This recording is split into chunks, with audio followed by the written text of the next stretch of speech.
going on, guys? It's week 5. It's Coleman. It's our last class. It's our persuasive argument speech. And here's mine. There's been many crimes and lives taken by guns in the past decade. But I'll never forget the one saying, guns don't kill people. People kill people. There needs to be action taken and accountability of extreme background checks, but there needs to be more attention to the underlying issues of why criminals are committing these crimes. There needs to be a voice for mental health issues. There needs to be more involvement in communities to encourage students to graduate from high school instead of dropping out, joining gangs, and other bad situations. And we also just need more positive role models in our high-risk communities. By reaching these underlying issues that are causing individuals to have access to guns illegally can also significantly prevent many wrongdoings dealing with guns. In today's society, the political view on gun control can be a very delicate matter for each point of view on either side. There are misconducts dealing with guns every single day. Most of the issues fall back on guns that are identified as assault weapons, though, and how they are perceived. I looked at an article that was explaining how assault weapons got their name. The writer began with a picture of an AR-15 rifle stating that millions have been sold to Americans since 1963. Authors from the Stanford Law and Policy Review, Kobayashi and Joseph E. Olson, say prior to 1989 the term assault weapon didn't even exist in the world of firearms. It's just nothing more than a political term developed by anti-gun publicists to expand the category of assault rifles to fit their political agenda.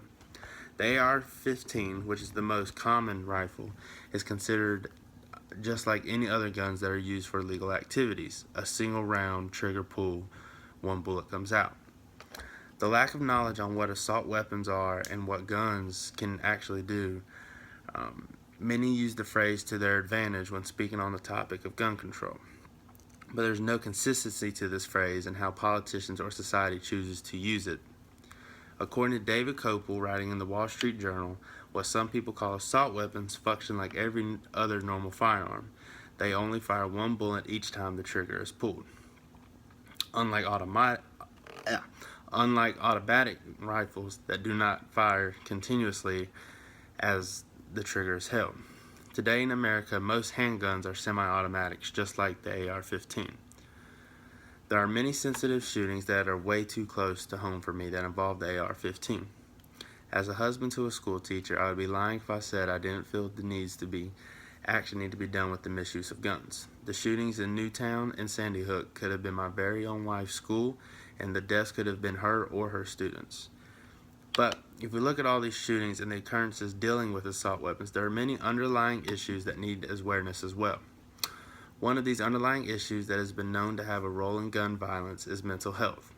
The Social Security Administration has indicated at one time it will begin the rulemaking process to include information in the background check system about beneficiaries who are prohibited from possessing a firearm for mental health reasons. Reporting mental health to background agencies to put a halt in the purchasing of any kind of gun is a drastic step in the right direction. There also needs to be much more funding in the secret disease of mental health. Instead of using our voices to fight to have guns taken away, there would be more benefit in a fight for the cure and helping these individuals to become a more essential part of our society. Another key factor is just reporting stolen guns. Statistics show that most of gun-related crimes are done with guns that have been stolen. The most important thing we can do to prevent gun violence is to make sure that those who would commit violent acts can't reach these firearms in the first place. The National Instant Criminal Background Check System, or the NICS, which was created by Congress to prevent guns from being sold to prohibited individuals, is a critical tool in achieving that goal, according to the Bureau of Justice Statistics. The background check system has prevented more than 2 million guns from getting into the wrong hands. We know that making the system more efficient and ensuring that it has all the appropriate records about prohibited purchasers will help enhance public safety. By giving Americans the privilege to guns, it means giving them a piece of responsibility. When citizens are given a gun or buy a gun, they need to have some awareness and knowledge on how to use this gun. If the owner has an underlying issue that can interfere with his ability to make right choices with that gun, by strengthening background checks, there will be less people buying a gun that's not in a good mental state. In recent years, various government agencies have declined to prosecute 77,000 gun law violations. New restrictions on purchasing firearms will not stop criminals from obtaining guns, but it will prevent law-abiding citizens from exercising their constitutional rights. Speaking from a former congressman, this is distributing to 77,000 violations, but nothing has been done to stop it. Away citizens can be held responsible as being reprimanded when they violate the gun laws. If the law isn't upheld, gun violators should be held accountable and their rights need to be taken from them. Many of the horror violence will happen with guns. The killer has had access to the gun illegally. As I said before, I fully understand that laws are written for citizens to abide by them, and criminals don't abide by the law. So that can't be a major reason in the logic following why there should not be more gun laws or why guns should be banned.